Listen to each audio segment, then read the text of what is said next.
Voyons voir ce que le service public nous a cook sur la laïcité et à quel point ils vont dire des trucs antisémites sans s'en rendre compte.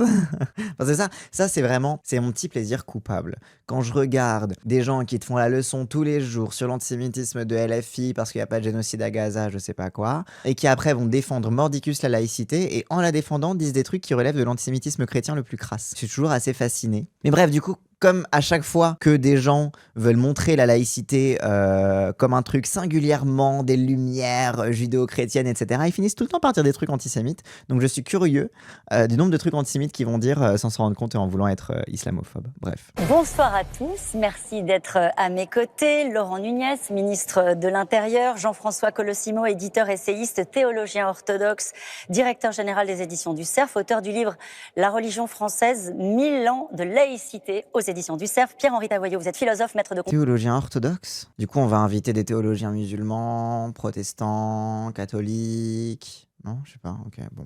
Ah oui, alors lui, donc Pierre-Henri Tavoyot, donc j'en parlais, c'est notamment un des mecs qui a organisé le colloque contre l'islamo-gauchisme. Ou contre le wokisme, je sais plus. Vous savez, le colloque à la Sorbonne, là, contre les woke, bon, contre la gauche, quoi, globalement. Et bah, c'est notamment lui qui avait organisé ce colloque contre le wokisme. Et maintenant, il est donc référent laïcité à la Sorbonne. Du collège de philosophie et référent laïcité en Ile-de-France, auteur du livre Voulons-nous encore vivre ensemble? Ce sera un peu le sujet ce soir, publié chez Odile Jacob. Marie Lavandier est avec nous, vous êtes présidente. Lui, globalement, sa thèse, c'est que globalement, les musulmans, ils veulent faire la guerre contre les Français, ils veulent pas vivre avec les Français, et que du coup, il faut mettre les musulmans au pas de la République et leur apprendre au forceps la laïcité et les assimiler. Enfin bon, c'est un raciste, quoi. Du Centre des Monuments Nationaux, Gaël Paty. Colosimo, c'est un traditionnaliste si jamais, supposément défenseur des chrétiens d'Orient, directeur des éditions du Cerf. Ah, ok, d'accord. Sœur de Samuel Paty, vous êtes toujours enseignante en centre de formation des apprentis, gérante d'une librairie dans le Gers. Vous avez publié avec l'historienne Valérie Gounet la BD Samuel Paty, un procès pour l'avenir, publié chez Flammarion. Jean Garrigue, historien, professeur d'histoire contemporaine, président de la Commission internationale pour l'histoire des assemblées, auteur... Lui, il va en dire des dingueries. Il va en dire des dingueries, lui. Ah, mais bien sûr qu'ils ont fait venir la sœur de Samuel Paty pour que moralement personne ne puisse attaquer le fond de leur émission de merde. Et pour du coup valider moralement l'entièreté des dingueries qu'ils vont dire. Et Brice Teinturier qui va passer la soirée à mes côtés. Bonsoir Brice, vous êtes directeur général délégué d'Ipsos BVA. Ah bah super, le mec qui est chargé de faire des sondages pour dire regardez les Français ils aiment vraiment pas les musulmans, ils ont un peu raison quoi. Ah ouais c'est super. Un directeur d'institut de sondage, mais il n'y a aucun red flag pour parler des questions religieuses, tiens. Aucun musulman, personne de gauche, bah bien sûr. Ah bah, ils vont pas inviter, attends. Ils vont pas inviter des musulmans pour parler de laïcité, non, attention. Tous leurs propos dans l'émission, ça va être de dire que les musulmans sont trop arriérés pour comprendre la laïcité, vous allez voir. Les Français sont attachés à la laïcité. Oui, ils le sont, ils le disent. 85% considèrent que la laïcité est un principe fondamental dans notre pays. Et 73% ont le sentiment, à tort ou à raison, mais de bien comprendre ce qu'est la laïcité. À tort ou à raison. Les Français trouvent que la laïcité c'est bien, mais bien évidemment, parce que en fait ça dépend des définitions que tu donnes. Et pensent savoir ce que c'est à tort ou à raison, parce que les Français sont quand même super débiles, et qu'il y en a qui croient encore en Dieu. Donc c'est qu'ils comprennent pas vraiment la laïcité. Hein. Il y en a un peu qui sont musulmans là-dedans, je crois pas qu'ils comprennent vraiment ce que c'est que la laïcité. Parce que la laïcité, normalement, c'est pas de musulmans. Hein, voilà. Désolé, moi je suis pour la laïcité, je trouve que c'est un principe très très important, et j'estime que la laïcité telle qu'elle est appliquée en France trahit ses propres principes, oui. Donc du coup, selon lui, visiblement, je ne comprends pas le principe de laïcité, du coup, je crois le comprendre. Mais je ne le comprends pas. Ils aiment bien la laïcité, mais ils ne savent pas trop ce que c'est. Du coup, notre devoir, c'est de leur enseigner nos lumières républicaines sur comment ils doivent se comporter. Il peut sûrement y avoir des interprétations pas tout à fait identiques, mais en tous les cas, c'est un pilier aux yeux des Français, et on le verra, c'est un pilier à défendre. Et nous y reviendrons. Première question avec vous, Marie Lavandier. Merci de nous accueillir ici. Pourquoi ça a du sens de faire une émission sur la laïcité au Panthéon ? Ça a beaucoup de sens, d'abord parce que quelques-uns des grands acteurs de la Fondation des valeurs de la République, de la Fondation de la République, sont ici, sous nos pieds, dans la crypte.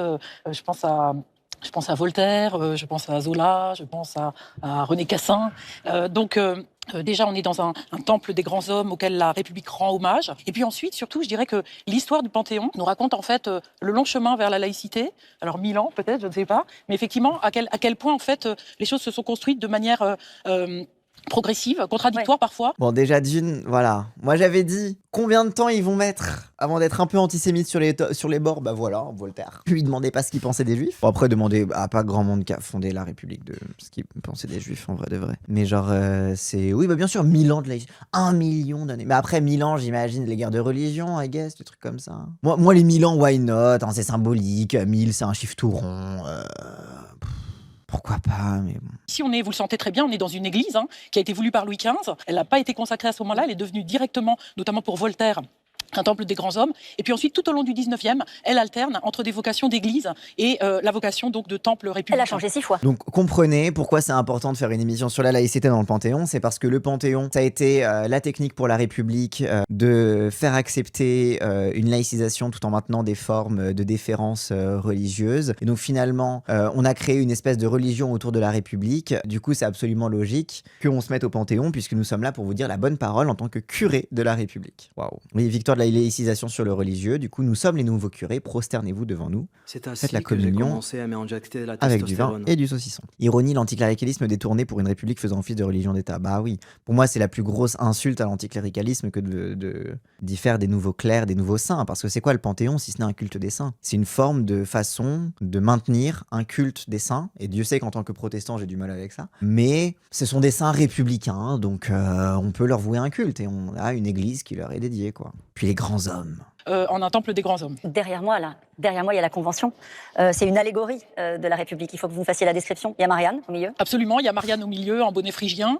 Et puis vous voyez sur la gauche un groupe de députés, tiers état, noblesse et clergé qui prêtent serment, qui s'engagent à rester jusqu'à ce que la Constitution soit en place. Et puis de l'autre côté, les soldats qui protègent la République. Et ce qui est important, c'est que cette œuvre, elle est elle aussi commandée juste avant la Première Guerre, terminée juste après, mais elle est installée à la place du Cœur, dans un contexte où, à partir de 1885 et des funérailles de Victor Hugo, le Panthéon est définitivement devenu ce temple des grands hommes de la République et de ses valeurs. C'est assez intéressant comme iconographie aussi, parce que la structure de l'armée a changé avec le temps, mais le fait de continuer de faire le lien entre le militaire et le civil qui protège la République, alors même que l'armée n'a plus vraiment le même sens que quand c'était des citoyens en armes, etc. L'idée du citoyen en armes qui défend sa patrie, j'en ai parlé dans ma vidéo sur les femmes et la propagande de guerre, mais ça renforce encore plus déjà l'aspect masculin, hein, le féminin n'arrive que comme allégorie de la République, donc cette femme à protéger grâce à l'armée, grâce à des hommes puissants. Et je trouve que déjà, la symbolique qu'il y a derrière tout ça est hautement contestable, quoi. Ça fait irrésistiblement penser à la grande formule de Marc Bloch, cet éminent résistant, n'est-ce pas? Pour être parfaitement français, il faut vibrer à la fois au sacre de Reims, au sacre des rois, et puis à la fête de la Fédération. Donc, on démarre une émission sur la laïcité par une citation qui dit que pour être parfaitement français, il faut vibrer au sacre des rois et à la fête de la Fédération. Donc vous n'êtes pas français si ça ne vous fait pas vibrer le fait que les rois soient convertis au catholicisme. Et donc c'est ça la laïcité. Pour l'instant, j'ai du mal à ne pas voir une instrumentalisation islamophobe de la laïcité comme continuum du suprémacisme chrétien. Mais je peux me tromper, peut-être que l'émission va me donner tort. Même antisémite du coup, bah bien sûr. Ah bah alors, bien sûr, bah... De toute façon, tous les trucs islamophobes qu'ils vont dire, ça va être des trucs antisémites aussi. Hein. Mais bien sûr, genre dès le début, ça commence par l'exclusion de fait des juifs et des musulmans. Ah, c'est ce que veut Aristide Briand. La laïcité, c'est peut-être, on en reparlera avec les spécialistes, c'est peut-être un peu de catho-républicanisme quand même. Oh, on va y Basé? Oui. La laïcité, c'est un peu le catho-républicanisme. Oui, mais du coup, c'est pas bien. Du coup, c'est pas cool. Enfin, du coup, c'est pas laïque. Du coup, c'est du catho-républicanisme. C'est pas très la neutralité de l'État vis-à-vis des religions, vu que c'est une intégration du... Moi, je suis d'accord. Alors, au moins, c'est assumé. Je suis très sincèrement d'accord avec ce qu'il dit. La laïcité telle qu'elle est pratiquée en France, c'est du catho-républicanisme. Je suis entièrement d'accord là-dessus. Mais c'est un problème. Ils sont où les juifs, les musulmans là-dedans? Les protestants, bon, si vous voulez, allez, nous de toute façon, on était le blueprint de la laïcité, c'est pas grave. On s'en fiche des protestants. Mais les juifs et les musulmans, ils sont où là-dedans du coup? Exactement. Ils ont le droit de citer du coup dans la République laïque ou... Non mais ça, bon, on commence bien l'émission, au moins par un magnifique aveu de la tartufferie totale de la laïcité française. Laurent Nunez, aujourd'hui, 120 ans après, est-ce que la laïcité, justement, c'est encore une loi d'apaisement? Alors Laurent Nunez, on va le sauter parce qu'on s'en bat les couilles de ce qu'il raconte. Il dit oui, l'État doit être gentil avec les gens, etc. Bon, il précise aussi qu'en tant que ministre de l'Intérieur, il est aussi ministre des cultes. Très important, retenez ça, qu'ils invitent Laurent Nunez en tant que ministre de l'Intérieur et ministre des cultes. On a commencé à faire un peu d'histoire, je voudrais qu'on prenne un peu le temps de refaire le film. Comment on aboutit à la loi de 1905 ? Le président de la République disait cette loi, c'est au fond l'accomplissement de la Révolution française. C'est ce qu'il disait ce matin. Oui, ça va même beaucoup plus loin. Cette loi, d'abord, ce qu'il faut dire d'abord, c'est que c'est une loi de liberté. Et c'est une loi qui vient pour apaiser, effectivement, une France totalement fracturée par l'affaire Dreyfus, où la France a été coupée en deux. Il y a une célèbre image qui montrait une famille avant de parler de l'affaire Dreyfus et après. Avant, tout va bien, on mange ensemble. Et juste après, tout est brisé, tout est cassé. Les familles étaient totalement... Le décret du 3 Ventose de l'an 3, 21 février 1795, établit un régime de séparation des églises et de l'État, consacre le libre exercice des cultes et précise que l'État ne salarie aucun culte. Formulation qui rappelle celle du 9 décembre 1905, oui, parce qu'en grande partie, la loi de 1905, c'est basé sur le décret du 3 Ventose de l'an 3. Donc oui, non, en fait, la laïcité, c'était pas parce que, oh là là, c'était un petit peu dur quand même, parce qu'avec l'affaire Dreyfus, en fait, on était divisés et on a fait une loi sur la laïcité pour rassembler le peuple. Non, la séparation des églises et de l'État, c'était déjà un truc qui a été fait sous la Révolution et qui était un enjeu révolutionnaire depuis le début, et notamment au nom de la liberté religieuse et de la liberté des cultes, etc. Il y avait aussi des protestants sous la Révolution qui ont dit ce serait cool du coup de faire en sorte qu'on soit plus persécuté. Lol, avec les juifs aussi, s'il vous plaît. Donc non, voilà. Monsieur, non, ça ne date pas de l'affaire Dreyfus. Alors, certes, l'affaire Dreyfus a eu son importance dans les crispations, notamment antisémites. Mais alors de dire qu'il fallait réparer la France après l'affaire Dreyfus, et c'est pour ça qu'on a fait la laïcité... Non, monsieur l'historien, c'est faux. La laïcité s'inspire plutôt de l'organisation des églises en Écosse, aussi dans la forme des régimes de séparation qu'elle a suivis. Mais bien sûr, mais alors vous inquiétez pas que là, pendant toute l'émission, ils vont vous présenter la laïcité comme une espèce d'exceptionnalisme français, en faisant croire que la France a été les premiers à mettre en place... C'est faux. Les Britanniques le faisaient déjà, les États-Unis le faisaient déjà avant. La Révolution française l'a fait. On a une France qui est complètement morcelée, il y a eu d'autres affaires qui ont suivi. Et cette loi, elle est négociée par un politique qui en remontrerait à beaucoup de politiques d'aujourd'hui, qui s'appelait Aristide Briand, que certains appelaient l'endormeur, parce qu'il était capable d'endormir toute une assemblée. Bon, c'est le bon moment de sortir le trait de Nicolas Cadenne, je pense. Parce que du coup, il en a profité pour faire des petits fact-checking. Donc déjà, le titre, non, la laïcité n'est pas une exception française, et elle a même été adoptée ailleurs et plus tôt. Parce qu'en fait, c'est vous dire à quel point en fait la laïcité c'est un outil du roman national et un outil du sens de la suprématie française. Donc le fait de dire que c'est une exception française, c'est une façon finalement de dire que la France est supérieure aux autres nations pour ça. C'est aussi pour ça que ça m'énerve ce genre de discours, parce que c'est un discours fondamentalement nationaliste et du coup xénophobe en fait. 2. Naissance. Non, la laïcité ne date pas de 1905. L'école devient laïque en 1982. Et encore une fois, ça date encore une fois de la Révolution française, etc. Enfin, il y a encore des précédents vis-à-vis de la laïcité qui ne datent pas de la Troisième République. D'ailleurs, non, ce n'est pas la loi Ferry de 1881 qui rend l'école laïque, mais celle de 1882, complétée par la loi Goblet. Donc c'est même pas Ferry, déjà de base, quand il fait l'instruction publique, etc. C'est pas encore laïque, faut attendre 82 et 86 pour que ce soit vraiment laïque. Non, un laïque n'a rien à voir avec un laïque QUE, confusion entre un pratiquant non clerc et un partisan de la laïcité. Donc laïque avec un C, c'est quelqu'un qui n'est pas un clerc, quelqu'un qui n'est pas un ministre religieux. C'est un fidèle, tu vois, genre moi je suis un laïc, car je ne suis pas, voilà. Et dans l'église protestante, les pasteurs sont des laïcs, puisque ce n'est pas un ministère religieux, tu n'es pas ordonné prêtre comme chez les cathos, etc. Donc voilà. Et laïc QUE, c'est quelqu'un qui est un militant pour la laïcité, ou un partisan de la laïcité. Donc non, la loi de 1905 n'est pas fondatrice, notamment de la laïcité à l'école, ce sont les lois évoquées là, avec derrière pour l'essentiel, non pas Aristide Briand, mais Ferdinand Buisson, protestant. Ok. D'accord. Non mais parce que, genre, il y a une tendance à nous présenter aussi la laïcité comme l'œuvre de super athées qui avaient rompu avec la religion. Parce que Aristide Briand, il était anti-catholique, anticlérical, enfin tu vois, genre il avait rompu avec le catholicisme de sa famille. Mais désolé, mais si vous échouez à présenter aussi l'acquis de la laïcité comme une lutte issue des minorités religieuses, notamment juives et protestantes, mais surtout la façon dont le protestantisme, par la persécution, c'est aussi structuré d'un point de vue un petit peu proto-laïque déjà à l'époque, bref, vous occultez l'histoire religieuse de la laïcité. Et la laïcité a une histoire religieuse. Et si vous occultez l'histoire religieuse de la laïcité, dans ce cas, vous permettez que la laïcité soit instrumentalisée pour faire de la répression religieuse, comme c'est le cas aujourd'hui en France contre les musulmans. Or, si vous remettez au cœur de la laïcité son histoire religieuse, elle a certes une histoire laïque, mais il y a aussi elle a une histoire non religieuse, elle a une histoire athée. Mais la laïcité a une histoire religieuse, et si on l'occulte, en fait, on est infoutu de comprendre à quoi elle nous sert aujourd'hui et comment on peut la réactualiser en fait. 1905, c'est la fin d'un processus, une conclusion, pas une grande rupture. Bah oui. C'est pas un truc en mode on était déchirés, on a fait la loi de 1905 et on s'est tous rassemblés. Bah non, en fait, ça a été le truc qui a cristallisé des précédents qui avaient déjà été posés. Bref. Aristide Briand est le rapporteur d'une commission qui doit trouver justement cette loi pour la séparation des églises et de l'État. Et il y a deux aspects dans cette loi, deux aspects qui, l'un et l'autre, remontent d'ailleurs à des siècles et des siècles, peut-être à un millénaire, comme le dit Jean-François Colosimo. C'est d'une part ce côté liberté de conscience, la liberté de conscience, pour la liberté de croire pour toutes les religions. Ça a été un long combat, jalonné par le traité sur la tolérance. Mais un millénaire, attends. Désolé, mais en 1025, quand tu parlais de liberté de conscience, tu parlais du schisme. Allez, peut-être du grand schisme entre orthodoxes et catholiques. Oui, peut-être. Mais il parlait pas de ça en termes de liberté de conscience. Enfin, c'est complètement anachronique de parler ça en termes de liberté de conscience. L'idée même de conscience, etc., elle n'était pas pensée de la même façon. Enfin, le rapport à l'individu qui s'est développé progressivement. Genre, ça n'a aucun sens de parler de trucs millénaires. Genre, Bref. Donc la loi de 1905 n'est pas une finalité, mais juste une étape intermédiaire qui tarde trop, qui a besoin d'être mise à jour. Bah oui, mais parce que c'est une matière vivante, parce que la société est une matière vivante et qu'il faut sans cesse la réactualiser à l'aune des évolutions de la société. Enfin, genre, c'est pas un truc qui est posé et écrit dans le marbre dans l'histoire et qu'il faut appliquer tel quel aujourd'hui sans prendre en compte les évolutions sociales, les évolutions, philosophiques, culturelles, technologiques, je sais pas quoi. Bref. Et l'autre volet, c'est la séparation, la neutralité de l'État. La République ne reconnaît, ne salarie aucun culte. C'est-à-dire que la République divorce apparemment avec son lien consubstantiel, ce lien qui a été combattu par les Républicains avec l'Église catholique, parce que l'Église catholique a très souvent, jusqu'au bout,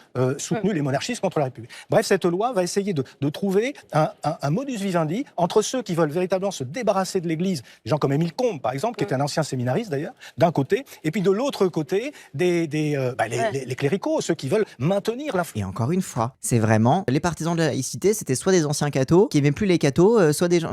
Non, s'il vous plaît. Elle se libère, mais elle résiste au début, l'Église. Hein.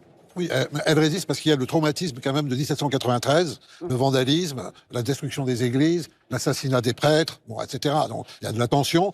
Carrément.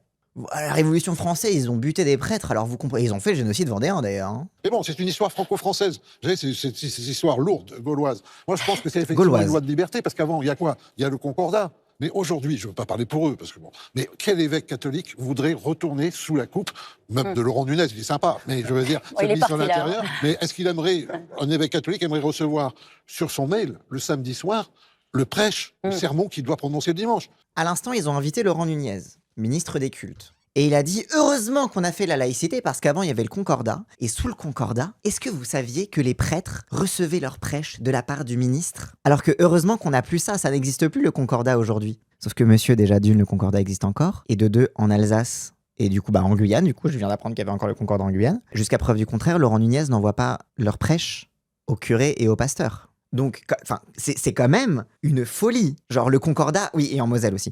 Le Concordat existe encore. On a la preuve que ce qu'il dit, c'est de la connerie, parce que sous le Concordat, aujourd'hui, les prêtres ne reçoivent pas par mail leur prêche de la part de Laurent Nunez. Laurent Nunez était là tout à l'heure sur le plateau pour dire qu'en tant que ministre des cultes, etc., ils ont toujours pas parlé de la Moselle, ils font semblant que le Concordat n'existe plus.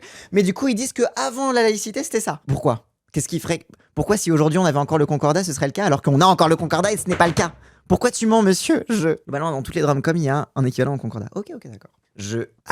C'est quoi le Concordat? En gros, le Concordat, c'est une type d'organisation de la relation entre l'Église et l'État, dans laquelle les fonctionnaires du culte sont des fonctionnaires de l'État. Donc notamment, c'est sous Napoléon que ça a été mis en place. Et du coup, en effet, ça a été abrogé du coup dans les départements qui étaient encore français, donc pas l'Alsace-Moselle, sous la Troisième République. Donc après la guerre, les Prusses qui nous ont envahis, nous ont pris l'Alsace, etc. Après, t'as capté. Et du coup, c'est un truc qui est encore court en Alsace et en Moselle, où en gros, une partie de la vie religieuse est mise sous l'autorité en fait de l'État et du coup est salariée aussi par l'État, etc. Voilà. Et c'est un truc qui existe encore aujourd'hui. Hein. C'est ce qui a précédé la laïcité comme une séparation stricte. Sauf que désolé, mais genre le mec, il nous prend pour des cons. C'est peut-être comme ça à l'époque, mais tu sais que t'es au courant de combien il y avait de prêtres? Imaginez combien de prêtres il y avait en France. Globalement, combien de villes il y avait en France et combien de villes et de villages, quoi. Donc déjà, ça fait quand même beaucoup de prêtres. Ensuite, sachant que on reste dans un pays de culture catholique où globalement toute la bourgeoisie, l'aristocratie, etc., les riches sont des catholiques qui sont déjà cul et chemise avec les prêtres. À minima, le prêtre va aller faire un prêche qui fait plaisir aux bourgeois, mais parce que lui-même est intégré dans la bourgeoisie et dans le tissu social de la bourgeoisie de son milieu. C'est pas cette espèce de caricature presque totalitaire de le préfet t'envoie ce que tu dois dire dans ton prêche. Ça n'a aucun sens. En fait, rien que quand vous réfléchissez 2 secondes à ce qu'il raconte sur le Concordat, vous comprenez que c'est quand même un peu compliqué à mettre en place, que ça a l'air un petit peu douteux. Et en plus, quand tu sais que le Concordat est encore en vigueur et que ça ne se passe pas comme ça, pourquoi ce mec ment? Il est invité sur France 2 pour dire ses conneries. Sans personne qui va lui dire « Alors quand même, le Concordat existe encore. » Non, on l'a oublié. Et après, attention, hein, parce qu'après, ça va nous dire que c'est important de faire de la pédagogie sur la laïcité. Car les Français ne comprennent pas assez la laïcité. Ils croient savoir ce que c'est, mais ils ne savent pas vraiment. Bah, commencez par déjà vous accorder vos violons sur le plateau, en fait. Mais en fait, oui, là, je suis d'accord, il va y avoir une régénération et le catholicisme français va avoir une influence mondiale parce que comme il a fait une cure d'amaigrissement, comme il doit être créatif, comme il est rendu à lui-même, il n'a plus que lui, n'est-ce pas? Il n'a plus d'appui, etc. Sa créativité va influencer le monde entier et c'est en France que va se fabriquer le concile de Vatican II. Il est pas censé être orthodoxe, lui, normalement. Bref. Mais du coup, le mec, il dit, grâce à la laïcité, les catholiques vont être encore plus puissants parce qu'ils vont devoir être inventifs. Et grâce à ça, ils vont se répandre dans le monde. Mais t'es au courant pour la colonisation, frère? Allô? Grâce à la laïcité, les catholiques ont été encore meilleurs. Hein? Les catholiques sont encore... Et franchement, quelque part, la laïcité a été une bénédiction pour le catholicisme français. Et du coup, grâce à ça, Vatican II s'est fait en France. Qu'est-ce qu'il raconte? Mais qu'est-ce qu'il raconte? Lui, sa vie... Parce que entre eux, sa sortie de tout à l'heure de la laïcité, c'est du catho-républicanisme, et là, de dire, mais la laïcité, ça a été génial pour les catholiques, car ils ont pu évangéliser la planète entière grâce à ça. Rappelle, ils avaient déjà commencé avant, ça s'appelle la colonisation, monsieur, s'il te plaît. Déjà, il raconte absolument n'importe quoi, mais en plus ça, genre, suce-moi fort les catholiques, ça va finir par se voir que vous faites une émission de suprémacisme catholique au nom de la laïcité. S'il vous plaît, quoi, faites attention. Je sais reconnaître quelqu'un qui candidate à un poste chez CNews. Ah ouais, attends, ouais, comment il s'appelle lui? Jean-François Colossimo, c'est quoi ça? Engagement public, disciple du maurassien Pierre Boutang, il fut un compagnon de pensée de l'Action française et un ami de Gabriel Matzneff. En 2022, il est nommé à la commission d'enquête indépendante sur la pédophilie au sein de la métropole orthodoxe de France, qui rend son rapport 2 ans plus tard. Nommé à la commission d'enquête indépendante sur la pédophilie au sein de la métropole orthodoxe de France. Ami de Gabriel Matzneff. En tant qu'expert du sujet. Hein. Bref, bon, globalement, un homme extrêmement sain et en qui on peut faire confiance pour nous parler de la République, du coup, en tant que compagnon de route de l'Action française. Alors ça, c'est les 3 religions qui sont là présentes. Ça a changé depuis, mais ces 3 religions, elles vont avoir un magistère intellectuel parce qu'elles sont libres. Le catholicisme avait déjà un magistère intellectuel parce qu'il était religion d'État. En fait, genre, les catholiques, ils n'ont pas attendu la liberté religieuse pour avoir une influence, puisqu'ils étaient la religion d'État. Par contre, oui, le judaïsme et le protestantisme ont gagné une liberté religieuse et donc ils ont pu avoir une plus grande influence morale et politique. Mais les cathos, vous aviez pas à vous plaindre avant. Genre, pourquoi Oui, c'est ça. Début de l'influence intellectuelle de l'Église en France, 1905. Avant 1905, l'Église catholique n'avait aucune influence intellectuelle, voyons. Cette loi s'inscrit aussi dans une histoire très longue, et c'est vrai que c'est intéressant de la resituer, parce qu'il y aurait une formule un peu provocatrice qui dirait, au fond, la laïcité est la fille aînée du christianisme et de la Révolution française. Ça peut paraître extrêmement étrange, mais c'est assez juste, parce qu'au fond, le protestantisme. Désolé, mais si tu veux renvoyer la laïcité à une religion chrétienne, c'est les protestants, c'est pas les cathos. Hein. Moi, c'est ça qui m'énerve avec les cathos. C'est à chaque fois quand tu dis que t'es protestant, ils disent « Ouais, mais tu es chrétien, c'est tout ce qui compte. » Non, on n'est pas les mêmes en fait. We are not the same. On n'a pas la même histoire, j'ai un background en fait. Oui, et puis bon, et encore une fois, là je parle des protestants, mais genre les juifs. Genre les juifs avant la laïcité, il n'y a pas eu de, je sais pas, de militantisme légal, politique, pour qu'on arrête de les persécuter, non? Oui, non, bah ok, très bien. Bon, bah, les juifs ne font pas partie de l'histoire de la laïcité. Parce que là, moi, je me bats pour ma chapelle, je me bats pour les protestants, mais les juifs aussi se sont battus pour la laïcité, en fait. Genre, allô, genre, c'est... Genre, même... genre, ils étaient encore plus persécutés que nous, donc... Mais bon, c'est un truc de chrétien, la laïcité, apparemment. Mais pourquoi c'est un truc de chrétien? Au fond, le christianisme présente 2 éléments qui sont essentiels. C'est la séparation entre le théologique et le politique. La fameuse phrase, il faut rendre à César ce qui est à César et à Dieu ce qui est à Dieu.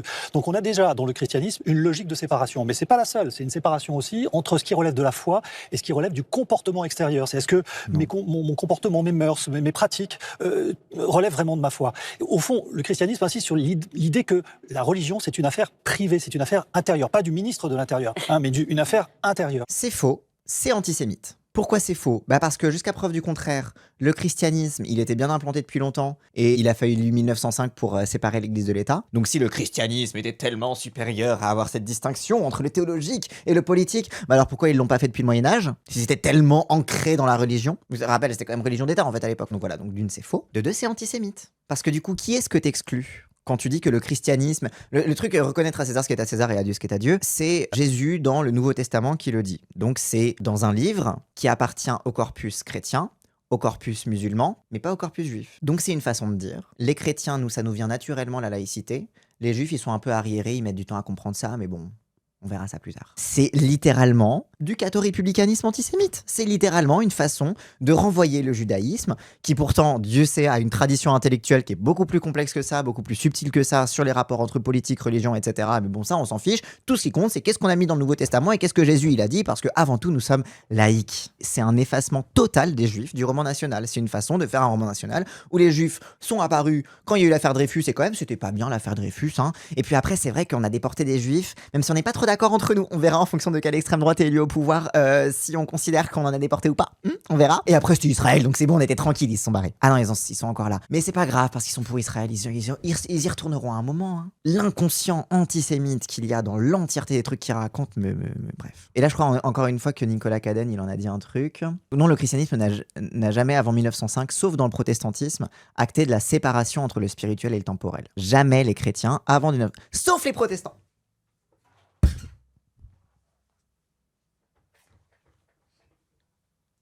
On est trop fort. En même temps, on n'avait pas le choix, on était persécutés, on n'avait pas le droit au pouvoir politique, donc on n'avait pas le choix de dire « Hey, il y a une différence quand même entre la religion et la politique », parce que sinon on admettait qu'on abdiquait notre religion. Donc bon, on n'avait pas trop le choix de faire une séparation entre le spirituel et le temporel. Donc le christianisme n'a jamais, avant 1905, sauf dans le protestantisme, acté la séparation de la séparation entre le spirituel et le temporel. La formule prêtée à Jésus et ici utilisée par Colosimo, donc c'est pas Colosimo, c'est Avoyot, renvoyée selon le pape à une simple distinction avec une suprématie du spirituel. Oui, parce que quand ils disent « faut rendre à César ce qui est à César et à Dieu ce qui est à Dieu », on entend que quand même Dieu est plus important que César. Et ça, c'est pas très compatible avec la République. Parce que du coup, ça sous-entendrait que les lois de Dieu sont supérieures aux lois de la République. Il faudrait faire une commission d'enquête sur la non-compatibilité des catholiques avec la République. Quand même, Tavoyot cite une phrase qui a été utilisée par les catholiques pour dire que la religion est supérieure au domaine du politique, donc le domaine du spirituel est supérieur au domaine du temporel, donc doit avoir suprématie dessus, pour dire oh, on était tellement laïcs déjà avant tout le monde, on était laïcs before it was cool, nous les catholiques. Contrairement à ce que dit Tavoyot, le christianisme ne considérait pas plus la religion comme une affaire privée. Oui, le concept déjà de vie privée et de vie publique a émergé hors de la sphère religieuse. Enfin bref, la religion s'est adaptée à cette distinction naissante entre le privé et le public, mais genre non, jamais, enfin c'est absurde. L'église catholique n'a jamais dit oh là là, bah, t'es croyant dans ton coin, et ben le roi était catholique. Le prêtre était une autorité morale, une autorité politique, je sais pas. Elle était partout et gérait la vie sociale de tous. Seul le protestantisme va un peu renvoyer à l'invisible. Un peu. Mais tu vois, c'est ça qui m'énerve. C'est que les cathos, et après ils vont dire « Oui, mais les protestants sont aussi des chrétiens, donc ça va dans la grande famille du christianisme. » Non, on n'est pas ensemble. C'est un peu l'ex toxique qui arrête pas de dire que finalement, vous êtes encore amis. Non, désolé, attends, c'est pas toi qui décide. Hein. Mais c'est pour ça que je voulais en parallèle aussi avec le trade, parce qu'il y a plein de trucs que, en vrai, c'est difficile à fact-checker quand tu connais pas les bails sur la laïcité et tout, alors que quand t'es pas trop expert sur la religion aussi. Et c'est aussi important d'avoir quelqu'un à côté qui dit non, il dit que des conneries. Genre, non, c'est faux. C'est complètement faux, en fait. Genre, il ne fait que mentir à la télé. Mais en fait, pourquoi il ment ? Parce que c'est intéressant pour lui de mentir là-dessus, parce que ça, encore une fois, ça valide le suprémacisme chrétien dont il se revendique. Hein. Donc, vous n'êtes pas avec les cathos, vous êtes avec les évangélistes américains. Tu la vois, celle-là ? Et puis la Révolution française apporte à partir de là un élément décisif, c'est que, si vous voulez, la grande date de la Révolution française, c'est pas forcément le 14 juillet comme on dit, mais c'est le 17 juin 1789. Le 17 juin 1789, c'est le moment où les États généraux se transforment en Assemblée nationale. Le 16 juin, vous aviez un schéma de légitimité, vous aviez Dieu, le roi qui était le lieutenant de Dieu sur terre, lieutenant ça veut dire le tenant-lieu, et puis il y avait le peuple c'était le corps du roi. Et le 17 juin, le roi devient le premier magistrat, il est le lieutenant non pas de Dieu, mais du peuple. Et on a un changement total dans la version politique. Et donc ça, Cadenne aussi a un truc à dire là-dessus. Donc non, le premier jalon de la laïcité n'est pas du tout le 17 juin 1789. Intellectuellement, pas du tout. Mais même juridiquement, c'est l'état civil pour les non-catholiques avec l'édit de Versailles de 1787, géré par le civil et non l'église. Donc en gros, il dit que globalement, l'origine, c'est pas son truc philosophique de machin. Il dit non, c'est à partir du moment où l'état civil n'est plus géré par l'église, mais géré par l'État. Non, il est archi faux d'affirmer que la laïcité, c'est entrer dans l'espace civil avec un peu moins de soi et pas sa religion. C'est juste contraire à l'article 1 de la loi de 1905 et l'article 10 de la DDHC. Oui, parce que, en fait, la laïcité n'est pas un athéisme d'État, en fait. Il arrive à plus m'énerver qu'Antoven. Mais oui, mais c'est le nouveau Antoven, hein. Comme Antoven, maintenant, il parle trop de politique et qu'il est trop identifié politiquement, du coup, maintenant, on invite Tavoyot. Mais dans C'est ce soir, ça se voit, hein. C'est ce soir, Tavoyot, il est tout le temps invité pour dire ses conneries là-dessus. Mais oui, c'est le nouveau philosophe de plateau qui va déblatérer ses conneries, quoi. Il y a l'idée chez les Républicains, chez Jules Ferry, qui commence avec ces lois, vous savez, sur l'école en 1880-1882, la laïcité de l'école, qui commence à mettre en place ce système laïque. Pourquoi il le fait? Il le fait pour que tous les Français soient des citoyens sur le même plan. Et ça, c'est très important, parce que la résonance avec aujourd'hui, avec ce qu'on appelle le séparatisme, le communautarisme. Non. Il le fait parce que l'éducation est un pouvoir et que jusqu'ici elle est tenue par l'Église catholique et que tant que le pouvoir est tenu par l'Église catholique, on n'est pas à l'abri du pouvoir des rois. C'est pas la seule raison, il y a aussi une idée d'universalité, de former les citoyens, etc., etc. Mais genre, on n'est pas du tout dans la vision qu'on a actuellement de l'instruction publique, de l'éducation nationale. À l'époque c'était l'instruction publique et ensuite c'est devenu l'éducation nationale. Bref, donc non, c'est complètement anachronique ce qu'il est en train de raconter. Il y a un enjeu pour l'État de reprendre le pouvoir sur des sphères sur lesquelles l'Église catholique avait un pouvoir social et exercer du coup de fait un pouvoir politique. Allô? Mais pourquoi il dit ça? Pour mieux dire que maintenant, les musulmans mettent en danger cette égalité. Parce qu'ils veulent trop être musulmans et c'est un peu séparatiste. Et ça, c'est très important parce que la résonance avec aujourd'hui, avec ce qu'on appelle le séparatisme, le communautarisme, c'est fondamental. Ces gens-là conçoivent une république où tout le monde est identique. Non! OMG, non, ils ne conçoivent pas une république où tout le monde est identique. En fait, moi j'adore. Parce que ces gens-là, ça va être les premiers à te dire que l'important c'est la liberté et que le problème c'est que la gauche et les communistes, tu comprends, comme ils ont mis l'égalité devant la liberté, bah du coup ils ont imposé l'uniformité à leur peuple et du coup c'est pas trop la liberté. Mais par contre, quand il s'agit de religion, il faut que tout le monde soit identique, c'est pas la liberté qui prime. C'est une folie. Le fondement même de la complexité et de la beauté des sociétés humaines, c'est l'altérité. Il a une proposition totalitaire qui ne correspond pas du tout à la vérité, à la réalité de ce que devrait être la laïcité, de comment elle a été pensée à l'origine, mais il utilise que des concepts qui sont anachroniques pour l'époque de la Troisième République, enfin bref. Et lui, en fait, il revendique simplement le conformisme. Mais évidemment qu'il revendique pas le conformisme.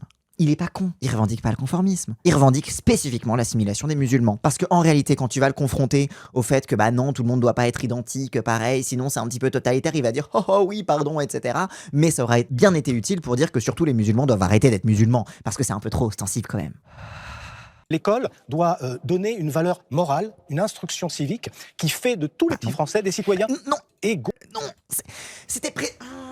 c'est précisément un objet de querelle à l'époque sur la question de l'éducation. Notamment, je crois, entre la question de est-ce que l'école doit faire de l'instruction publique ou de l'éducation nationale. Et précisément, entre instruction et éducation, il y avait une tension. Je crois que c'est Victor Hugo notamment qui était un des acteurs de cette tension, qui lui était pour l'éducation. Parce que précisément, les catholiques étaient en mode très très bien, l'instruction publique, pas de problème, mais l'éducation morale, c'est encore l'église et la famille qui va s'en charger. Et précisément, là où la République laïque vient contester du pouvoir aux religieux, c'est de dire non, l'école doit se charger aussi de l'éducation morale, car il y a une morale républicaine, etc., etc. Mais c'est un enjeu de lutte de pouvoir précisément entre l'église et la République.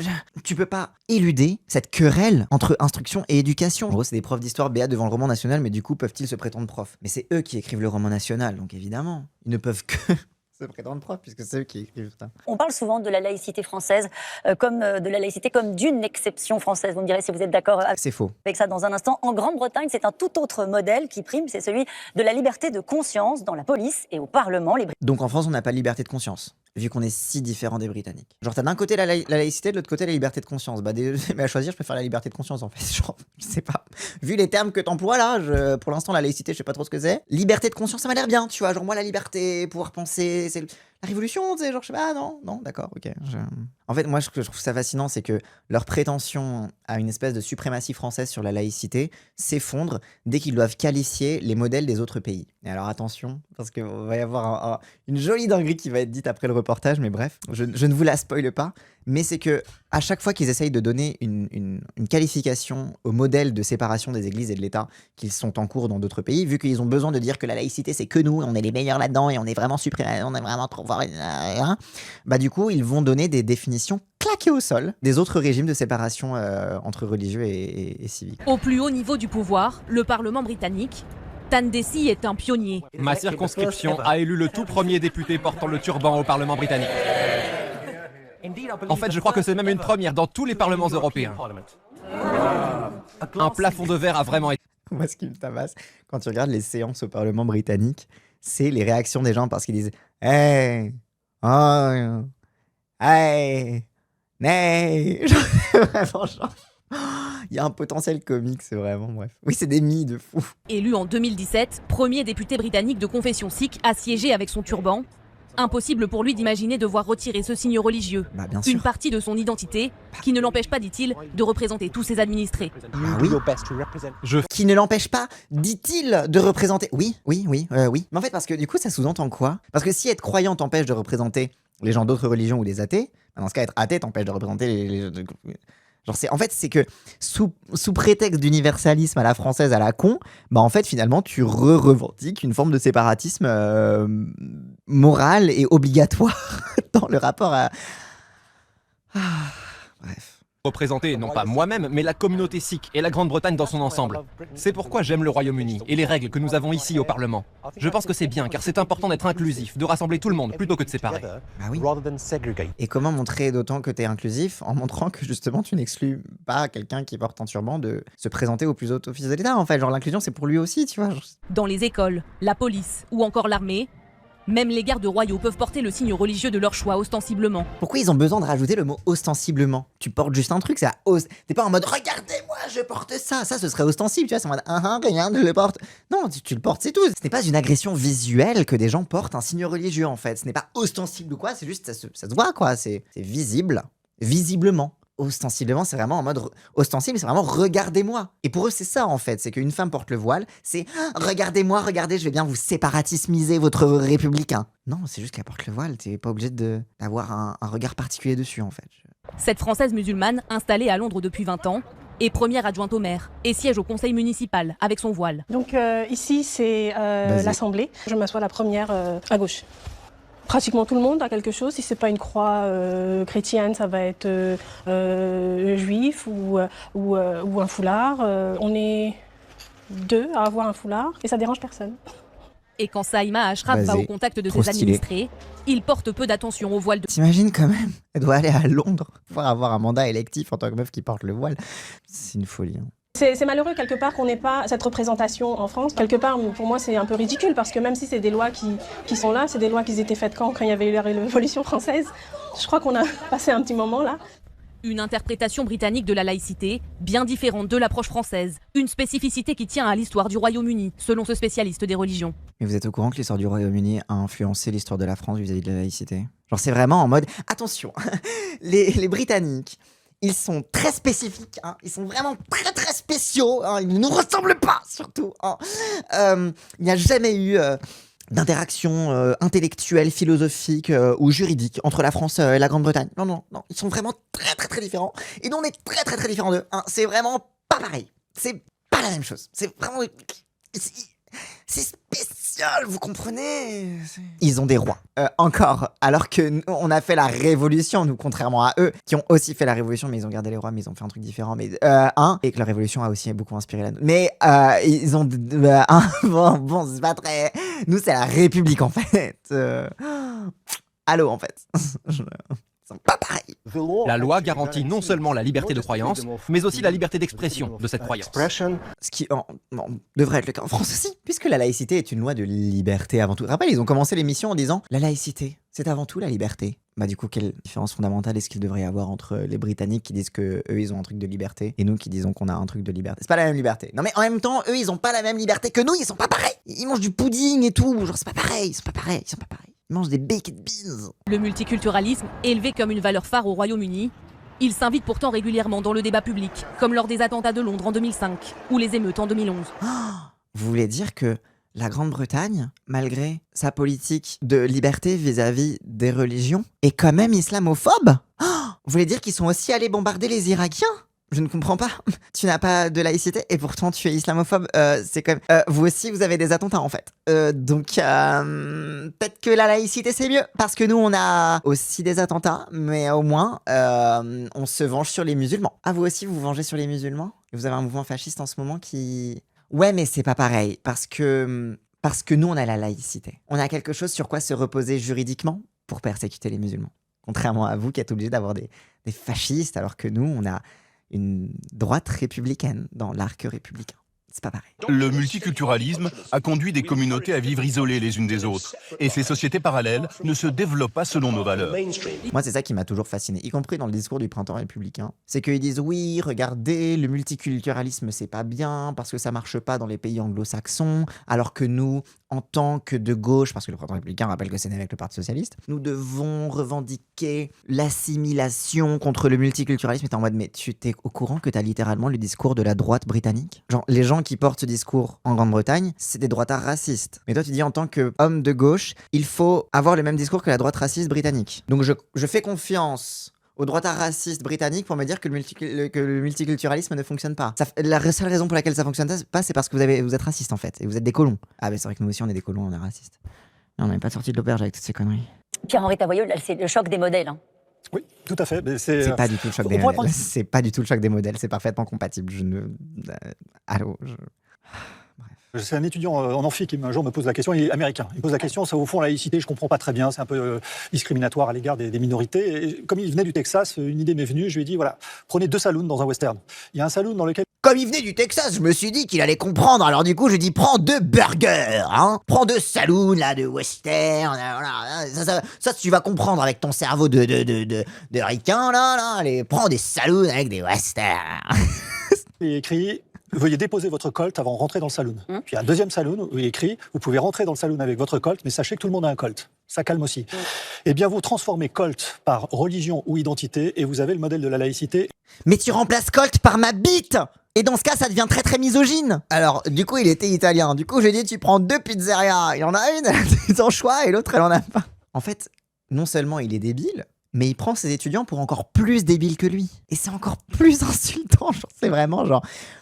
Et surtout, genre, désolé, mais du coup, il sous-entend que la religion, c'est une arme. Parce que, en fait, la raison pour laquelle... En fait, je t'explique, Pierre-Henri Tavoyot. La raison pour laquelle il y a des régulations autour des armes à feu, c'est parce que ça peut tuer des gens. Que genre, s'il y a un combat, ça peut résulter en la mort de quelqu'un. La religion, tu peux pas tuer quelqu'un avec une religion. Tu peux faire pan... Tu dis pas genre Dieu et... Tu vois, genre, ça marche pas comme ça. Genre, tu dis pas Jésus et tout le monde est mort. Non, ça marche pas comme ça. Le voile n'est pas une arme. Une meuf qui porte le voile, ça ne va pas tuer des gens. Tu dis Allahu Akbar et les gens sont morts. Oui, en fait, mais en fait, c'est pour ça qu'ils aiment pas quand les gens ils disent Allahu Akbar, c'est parce qu'ils sont persuadés qu'en fait, c'est le fait de dire Allahu Akbar qui tue les gens et pas de leur tirer dessus. En fait, ils croient que c'est ça l'arme. Ça marche, les croix sur les vampires, arrêtez de mytho.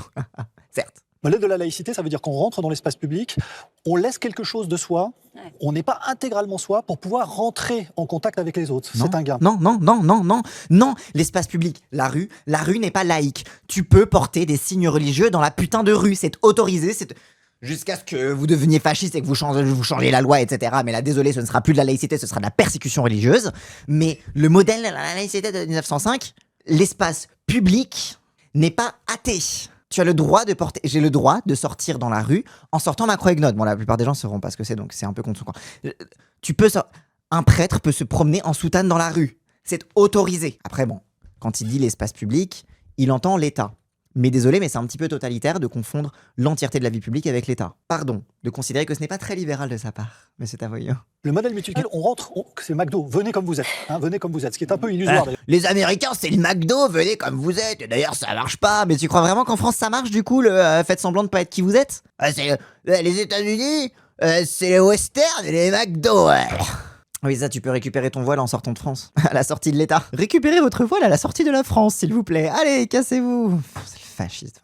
C'est venez comme vous êtes, et donc, voilà, on vient avec son identité, puis on suppose que tout le monde a une identité, puis le libre jeu du marché fait que toutes les identités vont se communiquer. C'est le modèle américain concurrentiel. Mais non, il n'y a pas de notion de concurrence entre les religions aux États-Unis. C'est pas en mode exprimez votre religion et que la meilleure gagne. C'est confondante stupidité. Ce mec est professeur. Ce mec est professeur de philosophie à la Sorbonne. Ce mec est référent laïcité Île-de-France. Bien sûr, Nicolas Cadenne qui rectifie. Non, le modèle américain n'est pas du tout celui décrit. Bien sûr que la séparation est gravement remise en cause par Trump, mais elle date de 1791, avant la France. Encore aujourd'hui, mais remis en cause, l'État fédéral ne peut y subventionner l'école privée, ce qu'on fait. Nicolas Cadenne qui dit non mais attends, mais aux États-Unis carrément, il n'y a pas d'école privée sous contrat, alors que nous on a des écoles privées sous contrat. Limite la séparation entre le religieux et l'État, il est mieux fait. Quand tout va bien, ces deux modèles quand tout va bien sont à peu près équivalents. Mais quand ça se gâte, c'est-à-dire quand vous avez quelqu'un qui veut rentrer dans le salon, non pas avec un Colt, mais avec un bazooka, avec le projet de détruire le saloon, alors je trouve que le modèle français est plus efficace. Attends, du coup, le colt, c'est le crucifix, le bazooka, c'est le voile, et donc les Arabes rentrent dans le saloon français avec leur voile bazooka pour détruire la France. Je sais qu'en live, parfois, je fais des métaphores filées qui sont un peu hasardeuses. Mais je crois que Tavoyo me bat à ce jeu-là. Professeur de philosophie à la Sorbonne. Premier degré, je penserais pas que ce serait aussi raciste. Ah, mais c'est une dinguerie. C'est vraiment une dinguerie. Il est vraiment en mode. Parce que là, du coup, si tu suis le filage de sa métaphore, ça veut dire que la présence des musulmans en soi est un danger. Les musulmans sont là pour détruire la France. Parce que là, quand il dit « Oui, mais si t'as pas un colt mais un bazooka et que c'est pour détruire la France », il fait clairement référence au séparatisme et à l'idée de séparatisme, concept qui a été inventé spécifiquement pour les musulmans. Donc en fait, son message, c'est juste les musulmans ont pour mission de détruire la France. C'est le mec est un putain de racelard. Genre, ce mec est un fasciste. La France n'a besoin de personne pour se détruire. Oui, en plus. C'est là où je pense qu'il faut vraiment comprendre oui, que le contraire de la laïcité... C'est intéressant de poser la question du contraire. C'est pas la religion, c'est le fondamentalisme. Le contraire de la laïcité, c'est pas la religion, c'est le fondamentalisme. Alors, je suis très curieux de la définition qu'il va donner au fondamentalisme. Ce qu'il faut vraiment comprendre. Je vais très vite sortir le dictionnaire, moi. C'est le fondamentalisme, c'est-à-dire quelqu'un qui vous dit « Moi, à partir de ma foi, non seulement je veux que ça s'impose à tout le monde, mais je veux faire exploser le saloon. » Ferme ta gueule avec ton putain de saloon de merde, déjà d'une. Fondamentalisme. Tendance de certains adeptes d'une religion quelconque à revenir à ce qu'ils considèrent comme fondamental, originel. Allons voir le dictionnaire de l'Académie française, c'est des droits à eux. Fondamentalisme, courant religieux qui s'est affirmé au XXe siècle dans certaines églises de la Réforme, c'est les protestants, en Amérique du Nord, et qui prône une application étroite de l'écriture, par extension, tendance à imposer l'observance des préceptes d'une religion dans leur interprétation la plus stricte. Le fondamentalisme, c'est un mouvement théologique de retour au texte par opposition aux autorités déjà constituées. Les protestants sont des fondamentalistes. Pourquoi ? Parce qu'ils disent « l'Église nous a mis plein de trucs par-dessus le texte religieux et par-dessus la Bible, donc nous on va revenir au texte et on ne va avoir d'autorité que dans le texte et pas dans le pape. » C'est du fondamentalisme. À ne pas confondre, par exemple, avec l'intégrisme. Je fais un petit cours à monsieur le professeur de philosophie. L'intégrisme, c'est l'idée selon laquelle la religion s'applique dans tous les aspects de la vie. Par exemple, si tu considères au hasard qu'il faut choisir un métier ou vivre toute ta vie selon des préceptes religieux, ce qui est parfaitement compatible avec le fait de vivre en société. Mais l'intégrisme, c'est donc essayer de tendre au maximum à vivre selon les préceptes religieux. Ça ne veut pas dire de les imposer aux autres, ça veut dire de considérer une application intégrale.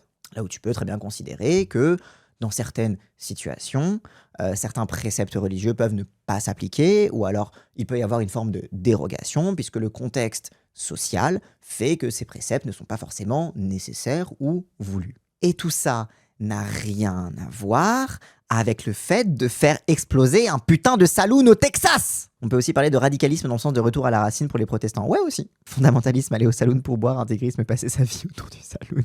Oui, c'est ça, c'est ça. Le fondamentalisme, c'est ne boire que ce que te sert le tenancier du bar. Tu vas chercher l'alcool à sa source. Tu le ramènes pas chez toi et tu fais pas ton alcool à ta sauce chez toi, tu vois. Donc ça, c'est le fondamentalisme. Et l'intégrisme, c'est tu passes toute ta vie au saloon et t'essaies au maximum de passer ta vie au saloon. Voilà, c'est...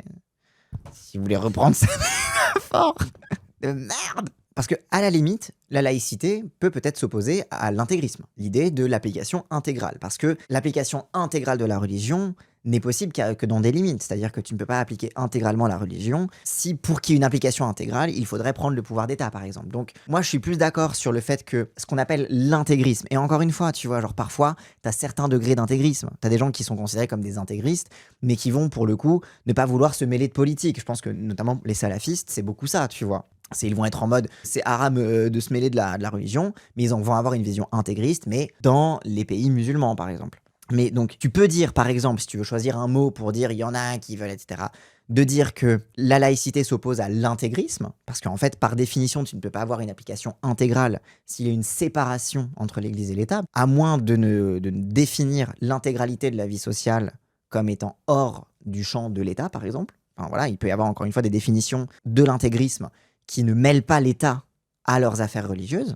Mais à la limite, si tu voulais opposer la laïcité à quelque chose, ce serait ça, avec toutes les astérisques que j'ai mis au concept d'intégrisme. Et encore, en fait c'est ça, c'est que là, simplement, ce qu'il nous propose, c'est un intégrisme républicain pour concurrencer l'intégrisme religieux. Il a une vision intégriste de la République, c'est tout. Les salafes quiétistes qui représentent largement la majorité. Oui, c'est ça, c'est que en France, la majorité des salafistes sont quiétistes et donc justement ne se mêlent pas de l'État, ne se mêlent pas de la politique et au contraire, c'est pas bien de se mêler de ça, tu vois. Genre, c'est au contraire, voilà. Des gens, au contraire, ils vont revendiquer plus l'abstention. Après, tu peux dire que c'est du séparatisme, mais bon, jusqu'à preuve du contraire, c'est pas interdit de s'abstenir, hein, donc bon, chacun fait ce qu'il veut, quoi. Et en réalité, le contraire de la laïcité, c'est la théocratie.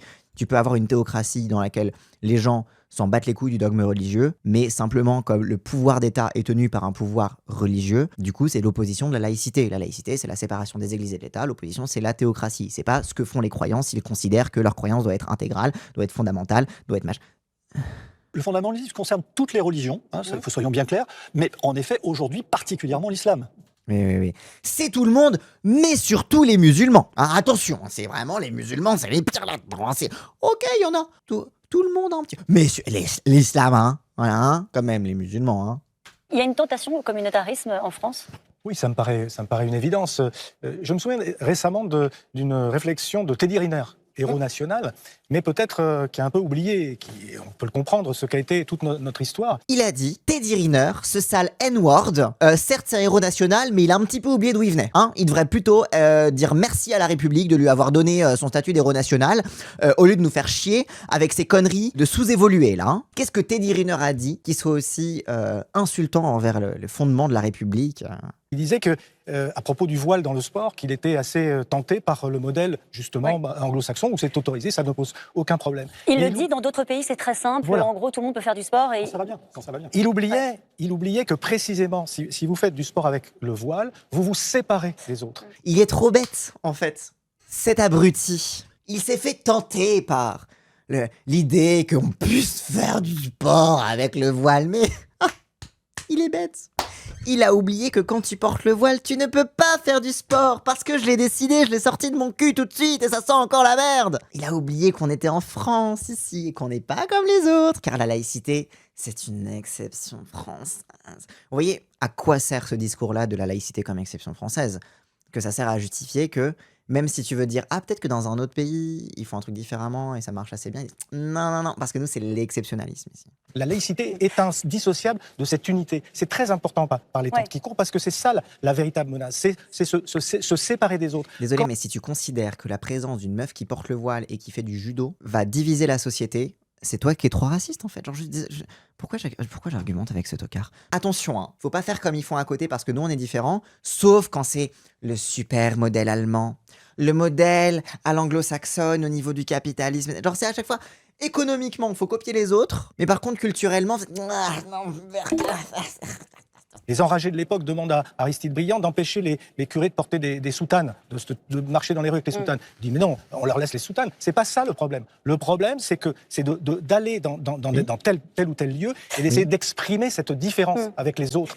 Quand tu portes une soutane, tu signales un rôle social de ministre religieux. Tu signales que ta fonction, c'est un habit de religieux. Donc c'est quelqu'un qui a une autorité religieuse sur les autres. Une fonction sacerdotale. Je suis pas un enragé, mais trouver que le voile, c'est pas pareil que la soutane, parce que le voile t'exprime une différence, alors que la soutane t'exprime pas une différence, alors que précisément la soutane exprime une différence de fonction religieuse, allez me dire que ce mec n'est pas juste un suprémaciste chrétien, catholique. Si tu acceptes la soutane comme ne montrant aucune différence et comme on a le droit, en quoi c'est différent du voile ?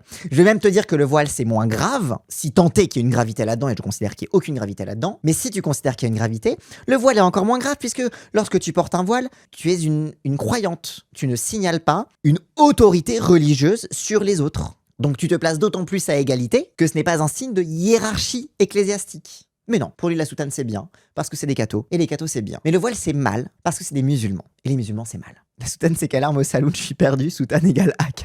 La soutane je crois c'est juste un petit poignard. C'est pas une arme à feu, c'est un petit poignard, tu peux ne pas la laisser à l'extérieur. Alors encore une fois, il me semble qu'on peut pas faire dire à la laïcité tout et son contraire. La laïcité, elle est somme toute relativement limitée. En réalité, elle concerne, dans notre constitution, l'espace public. Non. Encore une fois, je veux bien qu'elle considère que quand elle parle d'espace public en tant que juriste, elle parle du domaine de mais dans ce cas, tu dis l'espace. La rue n'est pas laïque. Oui, elle va dire, non mais elle va dire la fac, elle va dire l'État, elle va dire les administrations d'État, etc., etc. Elle va dire tout ce qui est de l'administration et de l'appareil d'État, qu'on peut considérer comme genre le service public, les trucs comme ça, etc. Mais désolé, mais définis ce que tu entends par espace public. Mais parce qu'elle est l'endroit public, du coup. Mais en fait, désolé, mais la rue c'est l'espace public aussi. Et la laïcité ne s'applique pas dans la rue. Moi-même, en étant maître de conférence des universités, je ne peux pas manifester quelconque de mes opinions, qu'elles soient politiques, syndicales, religieuses, pour ne pas risquer de faire croire que l'État a... Là, elle va parler de, en tant que prof, tu représentes l'État, donc l'État il donne un service, et tu représentes le service que donne l'État, mais putain, quel service de fou. Oui, en plus, à l'université, c'est pas aussi strict. Genre, désolé, mais tes opinions syndicales, tu peux les exprimer à l'université. L'État s'impose une certaine neutralité. Quant à la laïcité, pour les sujets de droit, elle n'est pas aussi importante qu'on le croit. En fait, ce qu'on va attendre, c'est une neutralité dans l'espace public, surtout pour essayer d'éviter que l'État ne soit prosélyte. Parce que c'est ça qui est intéressant. C'est un principe d'égalité, mais c'est surtout un principe de neutralité. Elle, quand elle dit l'espace public, elle parle de tout ce qui concerne les services de l'État. Très concrètement, aux États-Unis, le président il prête serment sur la Bible. Le président français il prête serment sur la... Non, le président il prête serment sur ce qu'il veut. Si le président était musulman, il pourrait jurer sur le Coran. Il peut aussi jurer sur la Constitution. Il y a des élus aux États-Unis musulmanes, en prenant leurs fonctions, ont juré sur le Coran. Des élus athées ont juré sur la Constitution. C'est une liberté de jurer sur ce quoi tu crois, parce qu'en fait, c'est la preuve que tu jures sur ce que tu considères comme étant l'autorité morale supérieure, donc la preuve que tu vas être au service de ces intérêts-là, mais ce n'est pas obligatoire de jurer sur la Bible. Après, en effet, du coup, il y a un mélange politique entre la foi et l'exercice, et du coup, la foi vient en secours à l'exercice politique. Certes, mais c'est une telle réduction pour instrumentaliser un truc. Regardez, aux États-Unis, ils sont bizarres, c'est vraiment des fous de Dieu, alors que chez nous, on est tellement racistes. Pourquoi prendre l'exemple des USA en plus qu'à rapport avec la France? Parce que les USA nous amènent la peste, le choléra, le wokisme et l'islamisme. Je sais pas, j'en sais rien.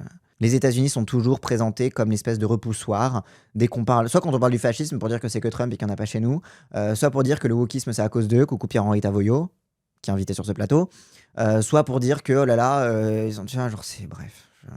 C'est l'anti-américanisme primaire, mais qui fait que on parle n'importe comment, quoi. Mais nous, on est très mal vus dans le monde entier en raison de la laïcité, particulièrement aux États-Unis, où on nous classe quelque part dans la question de liberté religieuse entre la Corée du Nord et l'Iran, tu vois. Donc... Bah, posez-vous des questions. Et désolé, mais c'est quoi qui est horrible, c'est que tu sois placé avec la Corée du Nord et l'Iran parce que c'est des méchants? Genre, oui, il y a une liberté religieuse en Iran. Il y a des règles d'association des religions minoritaires en Iran. Genre, vous parlez tout le temps des dhimmis. Vous croyez que c'est quoi les dhimmis exactement? Genre, ok, l'Iran, c'est pas l'Empire ottoman, etc. Mais il y a un statut de minorité religieuse en Iran. Oui, ça existe. Genre, c'est pas parce que c'est l'Iran, c'est les grands méchants, que genre tout ce qui est associé à eux est forcément négatif. Et que du coup, si t'es placé en même temps que l'Iran et que pour toi c'est pas bien, pose-toi des questions sur, déjà, renseigne-toi sur le régime religieux iranien. Et ensuite, et encore une fois, je dis pas ça pour défendre l'Iran, allô? Mais dans ce cas, pose-toi des questions. Pourquoi on est placé avec eux dans la liberté religieuse? Peut-être que parce qu'on n'est pas très ouf sur la liberté religieuse en France, peut-être éventuellement. Les minorités en Iran sont toutes représentées au Parlement. Bah oui, genre, ok, c'est une théocratie, ok,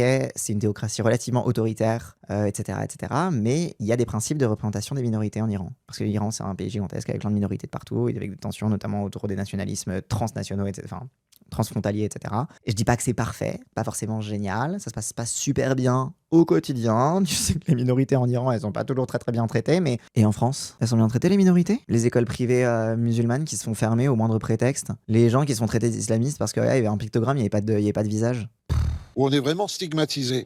Et en fait, si on se demande pourquoi, c'est parce que très précisément, notre histoire, elle est assez unique dans le sens où on est quand même allé un peu plus loin que s'opposer au fondamentalisme. On a une théorie assez claire selon laquelle les religions, elles ont une tendance à être inclusives, à vouloir vraiment posséder mentalement leurs fidèles et à les séparer, à être exclusives, à dire que les autres religions n'ont pas la vérité. Elles ont une force de mobilisation qui est énorme, puisque ce sont des cultes, n'est-ce pas? Et en plus, bon, la plupart d'entre elles, quand même, vous promettent une vie dans l'au-delà, pas si mauvaise, si vous donnez votre vie ici pour la vérité, n'est-ce pas? Donc ça fait quand même, pour un équilibre politique, des choses assez graves potentiellement. Attends, donc, nous, ce qui nous fait notre différence... Déjà, le compte... Alors déjà, oui, elle est inclusive, du coup, elle possède ses fidèles. En quoi c'est inclusif? Si tu poses... T'es en mode... La religion, c'est inclusif parce que ça manipule les gens et ça en fait des zombies. Ok, il a complètement tout whipping, mais surtout, attendez, le compte son camp savoureux qu'il vient de faire, là. Il vient de dire... Pourquoi nous, la France, on est différents? Ils nous stigmatisent, ils disent qu'on est méchants envers les religions, mais nous, pourquoi on est si différents des autres? Et du coup, sous-entendu qu'on est mieux, hein, rappel, parce que toute l'émission, c'est de sucer à quel point le système de la laïcité à la française, elle est géniale. Pourquoi on est mieux que les autres? C'est parce qu'on a une analyse du fait religieux qui part du principe que les religions transforment les gens en zombies. Donc la raison pour laquelle on est supérieur, c'est parce qu'on a une analyse claquée au sol du fait religieux. Et c'est pour ça qu'on est trop bien. On est trop fort. Nous, c'est vraiment... Ce qui fait qu'on est différent, c'est que notre perception des religions, c'est comme des trucs absolument horribles. Du coup, on a raison de les persécuter, en fait. Sauf les cathos. Parce que, rappel, on est une culture judéo-chrétienne. Judéo-chrétienne quand il faut être islamophobe. Pas très judéo quand il faut dire que, quand même, Jésus, quoi. Et encore une fois, tu vois ce qu'il décrit, en fait. La réalité, c'est qu'il l'applique pas à la chrétienté. Encore moins aux catholiques et bon, aux orthodoxes, du coup, visiblement. Mais c'est surtout pour dire que les musulmans ont tous le cerveau lavé, parce que, je sais pas, j'imagine que le voile, ça te prive de tes capacités cérébrales. Et l'État, qu'est-ce que dit l'État français? Il dit, je ne suis pas théologien, vous croyez ce que vous voulez, tant que ça ne perturbe pas ce fait la communauté nationale. Il y a d'autres pays laïcs? Non. Ah ben non, il n'y a pas d'autres pays laïcs. Pardon. Et alors là, attention à la dinguerie qui va être dite. Hein. Ils adorent se contredire. Alors bon, déjà, il n'y a pas d'autres pays, c'est faux. Il y a plein d'autres pays laïcs. Genre le Japon, tout ça. Il y a plein de pays laïcs. Genre, la laïcité n'est pas une exception française. Mais lui, non. La Turquie dit qu'elle est laïque. La Turquie dit qu'elle est laïque. Chez Atatürk, ça veut dire que l'État a nationalisé l'islam, qui est la seule religion. L'islam n'est pas la seule religion. En tant qu'orthodoxe, tu dois le savoir. Allô? Je dis pas que les orthodoxes s'en portent très bien. Mais la Turquie, la seule religion, c'est l'islam. Ah ouais. Constantinople. D'accord. Ok. Non, parce que dans ma tête, c'était orthodoxe aussi la Turquie, et qu'il y avait plein d'orthodoxes, et que c'était un peu le berceau de la civilisation orthodoxe, etc. Enfin, la religion orthodoxe, qu'il y a encore ici des patriarches orthodoxes qui sont formés en Turquie, notamment à Constantinople. Et oui, je dis Constantinople et pas Istanbul, parce que c'est comme ça qu'on dit chez les orthodoxes. On appelle encore ça Constantinople. Bref. D'accord, super. Je pense qu'il faut faire bien la différence. Non, parce qu'en préparant cette émission, j'ai vu que le Japon, le Brésil, l'Uruguay, le Paraguay étaient aussi des États laïques, pas comme la France. Oui, Brésil, Uruguay, plein de pays latino-américains, le Chili, l'Argentine. Tu peux choisir que tes impôts ne payent pas le Vatican, mais l'Argentine paye de la thune au Vatican quand même, mais tu peux choisir de ne pas payer cet impôt-là. C'est un peu comme l'Allemagne. Mais genre, il y a tellement de pays laïques dans le monde, en fait, allô? Il y a deux points. Il y a laïcité comme régime et ce qu'on appelle sécularisation. C'est une religieuse sécularisée, la société sécularisée. Prenez le Danemark. Le Danemark est une religion d'État.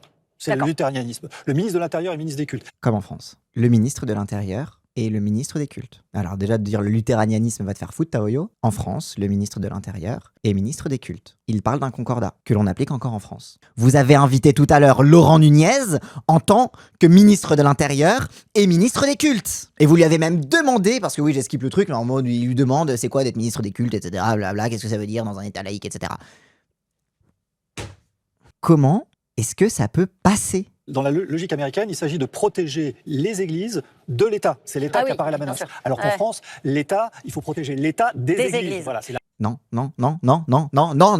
En France aussi, il faut protéger les églises de l'État parce qu'on a une putain d'histoire de répression d'État de religions minoritaires. Les juifs, les protestants. Allô, les juifs et les protestants, ils veulent être protégés vis-à-vis de l'État en fait. Genre, les juifs et les protestants, coucou, vous nous avez massacrés au nom de l'État. Donc ce serait bien qu'on nous protège de l'État. Genre, c'est une séparation des églises et de l'État mutuellement. Et aux États-Unis aussi. Bref, voilà qui conclut notre petit react. Bon, encore une fois, on n'a pas fini toute l'émission parce que oh là là, le nombre de dingueries qu'il y a après, je vais vous les épargner, mais globalement, le service public qui nous fait une émission complètement catastrophique sur la laïcité, contradictoire, avec des gens qui ne connaissent pas la définition des termes qu'ils emploient et les emploient n'importe comment pour in fine justifier, mais comme dit le mec au début, la laïcité c'est génial, c'est du catho-républicanisme. Bah c'est ça en fait, c'est de justifier que dire oh là là les musulmans quand même ils exagèrent un peu plus loin dans la vidéo, je vous l'épargne. Mais un peu plus loin dans la vidéo, il y a quand même, ils parlent de l'école, des défis sur l'école, la laïcité, etc. On en parlait tout à l'heure dans le chat. Ils disent quand même, peu ou prou, que le problème des jeunes musulmans, enfin le problème des jeunes aujourd'hui, mais sous-entendu les jeunes musulmans, c'est qu'il y a un déficit en théologie. Et qu'en fait, ils connaissent pas leur propre religion. Bah bien sûr, c'est toi qui vas leur expliquer leur religion, bien sûr. Et que du coup, ils sont trop bêtes pour comprendre la laïcité. Parce qu'ils ne connaissent pas assez leur religion. Et du coup, ils ne peuvent pas en parler. Bref, allez, au revoir les gens. Faites péter le saloon. Ramenez-vous avec un colt ou un bazooka ou je sais pas quoi, ou un voile apparemment. C'est dangereux le voile. Ça va faire exploser un saloon. Et merci le service public. Hop, et avant de partir, n'hésitez pas, si cette vidéo vous a plu, à liker, commenter, partager. Comme d'habitude, ça aide à faire tourner l'algorithme. Et si vous voulez me soutenir financièrement, n'hésitez pas à cliquer sur le lien Stream Elements qu'il y a dans la description de cette vidéo. Allez, cette fois je vous laisse.